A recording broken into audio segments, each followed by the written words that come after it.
Olá, meus irmãos, graça e paz da parte do nosso Senhor e Salvador Jesus Cristo.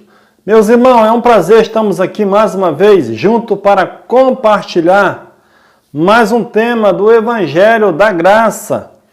E essa semana eu tive algumas dificuldades, tive que trabalhar fora e não pude estar lançando o vídeo. Mas você que não é inscrito, inscreve aí no nosso canal, dá um joinha. Nós precisamos avançar cada dia no conhecimento do Evangelho. Então, você que não é inscrito, escreve lá, divulga essa mensagem, faça que essa mensagem possa espalhar para os nossos irmãos conhecer realmente a obra consumada de Cristo. E o tema nessa noite, meus irmãos, é esse aí, o fim do mundo de Jerusalém. Por que esse tema? Porque há muitos anos passaram para nós que o sermão de Mateus 24 era o fim do mundo. Mas a palavra ali, fim do mundo, era o fim do mundo de Jerusalém, o fim daquele sistema, e isso se espalhou e tem chegado até nos dias de hoje. Mas pela glória do nome do Senhor, tem se levantado homens que entendeu realmente que aquela palavra ali não era o planeta Terra, mas era o mundo de Jerusalém, aquela terra habitada, e hoje nós estamos divulgando esse conhecimento. Então, em vários lugares, já tem os nossos irmãos abençoados que foi iluminado, e temos falado para o Brasil e para o mundo que o fim era para Jerusalém. É o que nós vamos ver nessa noite. Lucas 21, versículo 20, que diz assim: mas quando vide Jerusalém cercada de exército, sabei então que é chegada a sua desolação. Então Jesus estava ali falando para os discípulos, quando eles vissem Jerusalém cercada, estava chegando a sua desolação. E o verso 21, então os que estiveres na Judéia, fuja para os montes. Os que estiverem dentro da cidade, saia. E os que estiverem no campo, não entre nela. Porque dias de vingança são estes, para que se cumpra todas as coisas que estão escritas. Então, o fim era para Jerusalém. Quando eles vissem Jerusalém cercada de exército, que antes do ano 70, Jerusalém foi cercada de exército. Então, eles iam entender que o fim estava chegando, a desolação do que falou o profeta Daniel. Então, geralmente, as pessoas pegaram esse contexto e aplicaram eles há 2000 anos, desfazendo realmente aquilo que aconteceu, mas trazendo uma visão de planeta Terra. Então isso hoje, pela glória de Deus, nós temos entendido que isso aí foi o engano, ou alguém quis enganar o mundo, mas a Bíblia diz que nada fica oculto aos olhos de Deus. Hebreus 10, 26 diz assim: porque se voluntariamente continuarmos no pecado, depois de termos recebido o pleno conhecimento da verdade, já não resta mais sacrifício pelo pecado. Então, Paulo não está escrevendo para nós. Paulo está diante de um fato dos hebreus que eles precisavam entender o sacrifício e não continuar mais no pecado. Porque Cristo apenas com um sacrifício, ele desfez o pecado de Adão e agora tinha para eles uma nova expectativa de vida baseado no Evangelho. Mas uma expectação terrível de juízo e um ardor de fogo que há de devorar os adversários. Havendo alguém rejeitado a lei de Moisés, morria sem misericórdia, pela palavra de 2 ou 3 testemunha. De quanto maior castigo cuidai-vos, será julgado, merecedor, aquele que pisar o Filho de Deus e tiver por profano o sangue do pacto com que foi santificado e ultrajar o Espírito da graça. Então Paulo está dizendo, olha, se voluntariamente vocês pecar ou voltar para as obras da lei, vocês vão ter uma expectativa de juízo, porque Deus vai cobrar o seu povo. A lei de Deuteronômio diz que aqueles que vivessem pela lei, morreria pela lei, porque pela lei ninguém se salvaria. Então ali o sacrifício foi feito. Se eles, depois que alcançarem esse entendimento e quisessem voltar de novo para o velho pacto, já não havia mais uma expectativa de bênção, mas um juízo que esperava todos aqueles que estavam debaixo da lei, porque a lei nunca justificou ninguém. Então, ultrajar o Espírito da graça era não crer na nova aliança, do pacto que foi feito ali com eles. Então, Cristo não ia mais morrer para perdoar o pecado deles. Ele fez isso uma vez só. E se alguém não aceitasse a lei de Moisés antes lá e dissesse, olha, eu não acredito na lei de Moisés, essa pessoa era julgada e apedrejado. Quanto mais aqueles que ultrajar o Espírito da graça, o novo pacto, então ele seria julgado, porque Deus iria julgar o seu povo. Deus iria julgar o seu povo. Iria julgar o povo dele ou iria julgar a igreja? Porque as pessoas pegam o julgamento de Israel para Jerusalém e aplicam na igreja. A igreja não havia ali sido nascida ainda. A igreja só nasceu depois do Pentecoste. Ali era o judaísmo. Então Deus iria julgar o seu povo. Hebreu 10:30. Pois conhecemos aquele que diz, minha é a vingança, e eu retribuirei. E outra vez o Senhor julgará o seu povo. Quem era povo de Deus naquele conceito? Era o israelita, porque as leis, as promessas, era tudo para o israelita. Gentios não foram incluídos na lei de Deus. Eles só receberam depois pela fé, mas não tinha promessa para os gentios. Então ali Deus iria julgar o seu povo, o povo de Israel. O verso 31. Horrenda coisa é cair nas mãos do Deus vivo. Hebreus 10:36. Porque necessitais de perseverança, para que depois de ter havedes feito a vontade de Deus, alcançais a promessa. Pois ainda em bem pouco tempo, aquele que há de vir virá, e não tardará. Então havia uma expectação de juízo, porque Jesus estava à porta. Ele veio com seu sangue, comprou, e depois ele voltaria para julgar aquela nação. Então aqueles que não aceitassem a ele o seu sacrifício, seria julgado através da velha Jerusalém. Então, eles precisavam de perseverança para que eles pudessem alcançar a promessa. Agora me diga uma coisa, nós que já conhecemos a graça, nós sabemos que nós não vamos alcançar promessa nenhuma, porque a Bíblia diz tanto o sim quanto o amém já está em nós. Nós não temos que aguardar a promessa, nós precisamos viver o reino que foi estabelecido depois da obra consumada.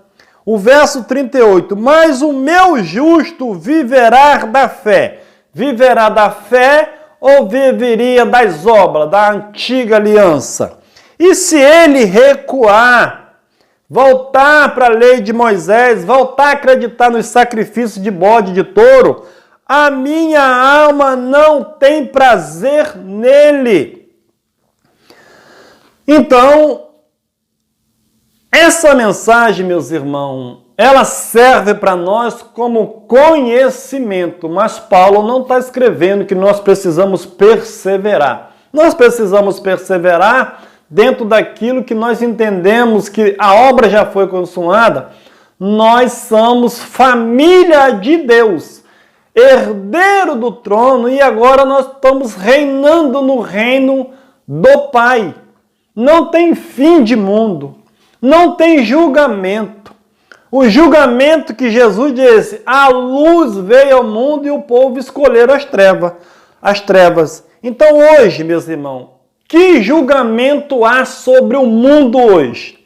Se Cristo consumou, julgou Jerusalém, acabou com aquela nação, e aquele que estava sentado no trono diz, eis que eu faço novo todas as coisas. Mas, infelizmente, as pessoas ignoram e vivem aí com a expectativa de fim de mundo. E o fim é deles, o fim é meu, o fim é de todos que vão passar por aqui, nunca vai vir o fim do mundo. Os judeus tinham uma lei. Então, os judeus tinham uma lei dada no Sinai. Todos aqueles que não conseguissem cumprir essa lei, ele seria pego por essa lei. Então, se Cristo veio para resgatar eles, se eles não quisessem ser resgatados da maldição da lei, eles sofreriam um juízo. E, infelizmente, os sabidão hoje pega esse juízo que era para Jerusalém e aplica na igreja. E aí a igreja vive aí, a noiva de Cristo, a esposa do Cordeiro vive subjugada com o juízo. Dá para você entender isso? Então os judeus tinham uma lei, João 19:7. Responderam-lhe os judeus, nós temos uma lei, e segundo esta lei, ele deve morrer, porque se fez filho de Deus. Então, os judeus tinham uma lei. Então, como é que os judeus tinham uma lei e Deus cobrou o juízo nessa lei? Como é que esse juízo chegaria até nós? Você observa que não dá para encaixar mais esse evangelho na mente hoje que foi liberto desse sistema? Hebreus 1:1. Quando foi os últimos dias, Simã? Vamos ver o que a Bíblia diz que eram os últimos dias. Hebreus 1, verso 1 diz assim, havendo Deus antigamente falado muitas vezes e de muitas maneiras aos pais pelos profetas. Verso 2, nestes últimos dias a nós nos falou pelo Filho, a quem constituiu herdeiro de todas as coisas, e porque fez também o mundo. Então eu pergunto para você, o fim, os últimos dias, é para nós ou era para eles? Paulo está dizendo, havendo Deus antigamente falado pelos pais, pelos profetas, pela lei, e agora nesses últimos dias, lá em Jerusalém, no ano 55, no ano 60, aqueles eram os últimos dias. Do ministério de Cristo até o ano 70, aquele período foi o período das 70 semanas, os últimos acontecimentos sobre a nação de Israel, para que Deus derrubasse aquele tabernáculo e ele mesmo fosse o templo que moraria com o homem. Então, você que tem esperado os últimos dias, só se for o seu, porque biblicamente não tem últimos dias para acontecer. Primeira carta aos Coríntios 10, capítulo 10, versículo 11, que diz assim, olha o que Paulo tinha em mente, Será que Paulo tinha em mente que o fim do mundo ia ser 2.000 anos à frente ou era naquele século? Primeira carta aos Coríntios 10, versículo 11, que diz assim: todas essas coisas sucederam a eles, o povo do Egito, que saiu do Egito, como exemplo, como lições objetivas para nós, a fim de advertir-nos contra a prática das mesmas coisas. Foram escritas para que sirva de aviso para nós, pois os tempos estão chegando ao fim. Os tempos estão chegando ao fim hoje ou está chegando o fim naquele primeiro século? Então, aonde vai ser o fim do mundo, o fim do século? É para nós hoje, no século 21, ou era para eles, aquele século mau, aquele aion, aquele sistema mosaico que nunca aperfeiçoou ninguém? É claro que era aquele sistema. E Deus outra vez iria julgar o seu povo, como já tinha julgado muitas vezes. E lá em Lucas, quando nós iniciamos, diz: quando vocês veem Jerusalém cercado de exército, saber que está chegando o fim, para que se cumpra todas as coisas que estavam escritas. Depois do ano 70, meus irmãos, não foi escrito Bíblia nenhuma e nem carta. Tudo se cumpriu ali, na queda de Jerusalém. Todas as escrituras, todas as cartas, os 4 evangelhos já tinham sido escritos. Dali para lá não escreveria mais nada, porque a lei seria nos corações. A Bíblia é um manual que você precisa entender ela, para falar dela, para saber aonde você está. Mas nós somos essa carta de Cristo. Cristo não está escrevendo mais nada. Ele já escreveu na tábua dos nossos corações. Então, nós somos a carta viva, não escrita na pedra, mas na tábua dos nossos corações. E o que tem escrito no seu coração? O que você anda aí? O que você pode fazer o povo ler de você? Então, você precisa ser uma carta de Cristo. 1 Pedro, meus irmãos, 4, verso 7. Vamos ver o que Pedro tinha em mente. Porque alguns irmãos me questionaram dizendo que os apóstolos não sabiam que o fim estava próximo. Ué, se eles não sabiam o fim que estava próximo, andou 3 anos com Jesus, eles só repetiram aquilo que Jesus falava para eles. Jesus falou assim, Mateus 24, 34, não vai passar esta geração. Eles apenas estavam fazendo a obra que Cristo tinha deixado. Então ele sabia sim. Hoje é você que não sabe, outros que não querem saber que a obra já foi consumada. Não resta nada a fazer. É só crer em Cristo. E nas obras que já foi feita, meus irmãos.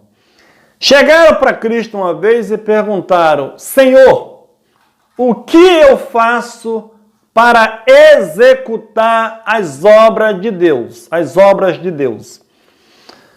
Eu vivi 20 anos, meus irmãos, tentando fazer as obras de Deus, mas obra que ele já tinha feito. Você acha que Deus faria obra pela metade? E deixaria para a gente fazer alguma coisa? Ele chamou 12 discípulos porque aquela obra precisava se completar. E até o ano 70 ela se completou. Nós estamos no descanso de Deus, Hebreus 4. E aqueles que não entram nesse descanso, ele se torna rebelde. Então perguntaram a Jesus: o que eu faço para executar as obras de Deus? Hoje, se alguém me perguntar o que eu faço para me executar as obras de Deus, eu vou fazer igual Jesus mandou. Crer naquele que me enviou. E você estará fazendo a obra de Deus. Então a obra de Deus é só essa, é só crer naquilo que foi feito e tomar posse e viver. Então 1 Pedro 4, 7 diz assim: Mas já está próximo o fim de todas as coisas. Portanto, sede sóbrios e vigiai em oração. Há 2000 anos e 20, Pedro está dizendo, mas já está próximo o fim de todas as coisas. O fim de todas as coisas é quantas coisas? Você consegue entender, meus irmãos, que o fim era para eles? Os pactos eram com eles. Era eles que precisavam ser libertos do cativeiro, da lei de Moisés, da maldição da lei. Nós, quando nascemos, já nascemos na família de Deus, herdeiro das promessas que eles herdaram. Nós já fizemos parte da herança por nascimento, porque depois que Jerusalém caiu, foi o fim do mundo ali, conforme aconteceu no dilúvio, aconteceu em Jerusalém, mas as pessoas não querem entender. Poucas pessoas, meus irmãos, conhecem o historiador Flávio Josefo. Quem é esse homem? Esse homem foi um historiador, aqui está o livro dele, que eu tenho aqui em casa, e é muito bom. E ele é da CPAD, e o livro A História dos Hebreus, no capítulo 31 e na página 1369, conta a história do fim de Jerusalém, porque as pessoas dizem, como é que Jesus veio e ninguém sabe de nada? Sabe sim. Pega esse livro, abre lá na página 31, capítulo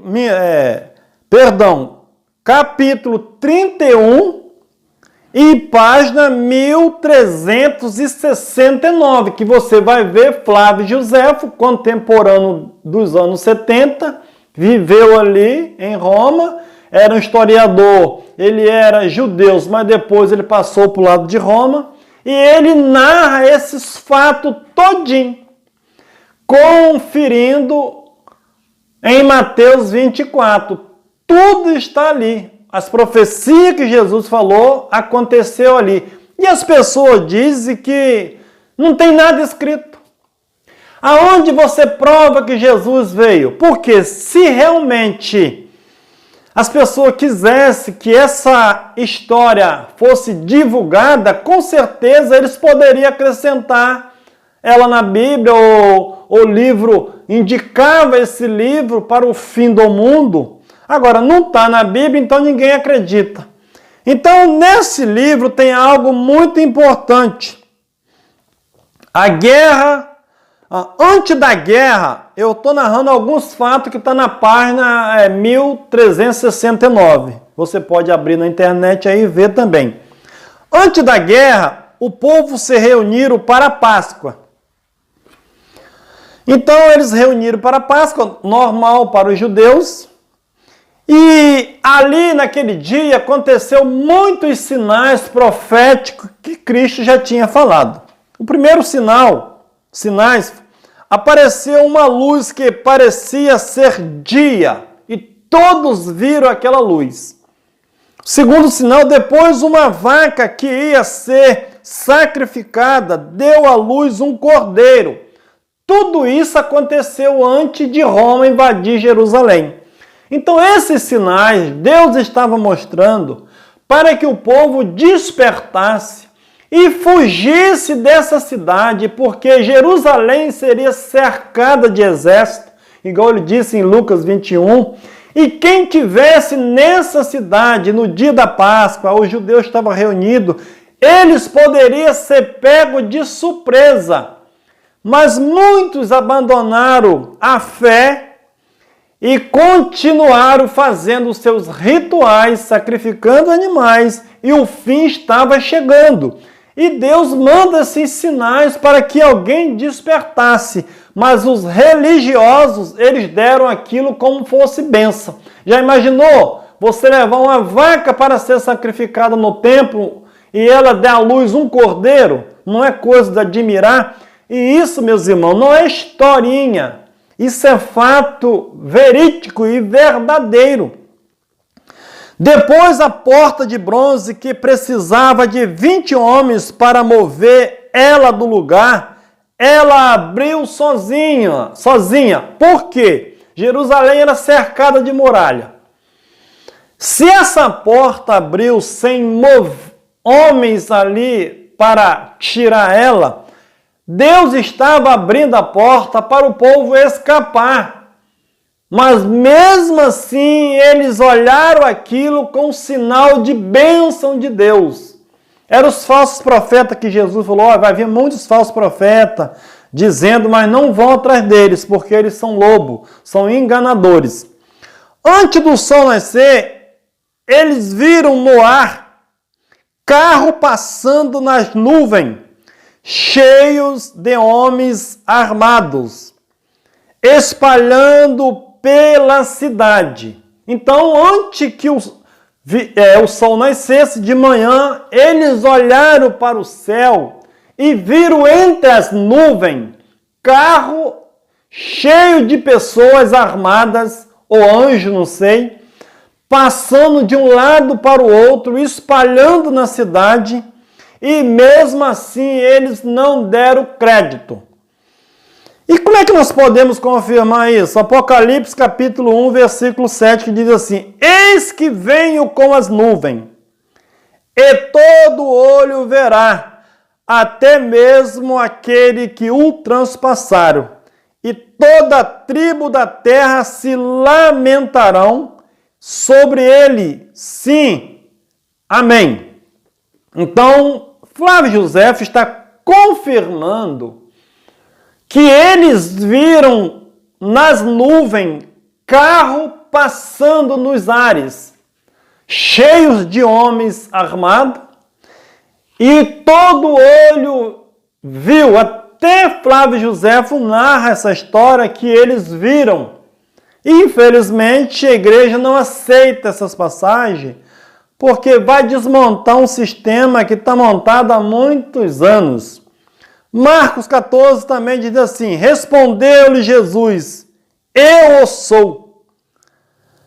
E vereis o Filho do Homem assentado à direita do Pai, e vindo com as nuvens do céu. Então, Cristo, mais uma vez, porque a palavra nuvem significa juízo. Quando Deus traria juízo sobre uma cidade, ele dizia que o sol escureceria, a lua não dava a sua claridade e as estrelas caíam. Aonde está escrito isso, Simar? Isaías capítulo 13, versículo 9 e 10. Confira lá para você ver. E outra coisa, aconteceu um fato muito interessante, meus irmãos. 4 anos antes da guerra, um homem chamado Jesus, filho de um camponês, esse homem clamava dia e noite, voz do lado do Oriente, voz do lado do Ocidente, voz dos 4 ventres, voz contra Jerusalém. Então esse homem chamado Jesus, ele 4 anos antes que Roma invadisse Jerusalém, ele clamava, ele estava ouvindo voz dos 4 cantos do mundo. E ele estava ouvindo voz contra Jerusalém. Era os romanos tramando para invadir com as outras nações, invadir Jerusalém. E Deus fez esse homem entender para avisar. Mas mesmo assim ninguém dava crédito. As autoridades pegaram ele, bateram nele, mas ele não dizia nada, só aquelas palavras. Depois soltaram ele como louco e deram como que ele era doido. E soltaram, porque ele só falava isso. Só falava voz contra Jerusalém, voz do sul, voz do leste, e mesmo assim as autoridades indagaram, bateram nele, mas ele não mudava as suas palavras, sempre eram as mesmas palavras. Então deram ele como louco e soltaram. Bateram bastante, Ele foi para os muros e clamavam desgraça sobre o templo. Jesus disse que iria derrubar aquele templo. E desgraça sobre mim. Durante 7 anos depois, ele foi morto por uma pedra atirada pelo exército romano. Então, geralmente, quando chega o momento de Jerusalém ser invadida, é lançado uma pedra com aquelas máquinas antigas e atinge aquele homem, e aí atinge também o templo, e ali começa o cerco de Jerusalém. E ele foi morto ali, e muitos talvez entenderam e meteram o pé dali. Agora, muitos foram pegos de surpresa, não de surpresa, porque Cristo já tinha avisado. O fim veio no ano 70. Então, meus irmãos, não existe mais um fim do mundo. Você precisa entender que o fim de Jerusalém, o fim do mundo de Jerusalém aconteceu lá. E dali para lá, Deus desmontou aquela forma de culto, aquela forma de adoração a Deus. E ele disse que ele habitaria no homem, faria morada no homem. E o seu tabernáculo seria com o homem, ele reinaria para sempre. Então você hoje é a casa de Deus, é o tabernáculo de Deus. Não existe fim do mundo, não existe julgamento para a igreja que foi justificada, lavada no sangue do Cordeiro. Você não foi lavado pelo sangue, você apenas foi beneficiado pelo sacrifício que foi para eles. Nós já nascemos no mundo feito por ele. Eis que eu faço novo todas as coisas. Simão, o que eu preciso então entender? Você precisa entender que você já nasceu com a obra consumada, filho de Deus, herdeiro do trono, e agora você precisa reinar em vida e em perfeita vitória, até que os seus dias nesse mundo se complete. E Eclesiastes 1:4 diz: vem geração, vai geração, e a terra permanece para sempre. Meu irmão, a Bíblia diz que Deus não fez a terra para ficar vazia. Esse é o meu tempo é nessa geração. Eles passaram, e quanto outros vão vir, vão passando, e a terra permanece para sempre. Você precisa entender que você é filho de Deus, herdeiro da promessa, e faz parte da família de Deus. Deixe de praticar as obras da carne e reina no Espírito, e você possa ser feliz com esse reino que foi estabelecido para sempre. Um abraço e até mais.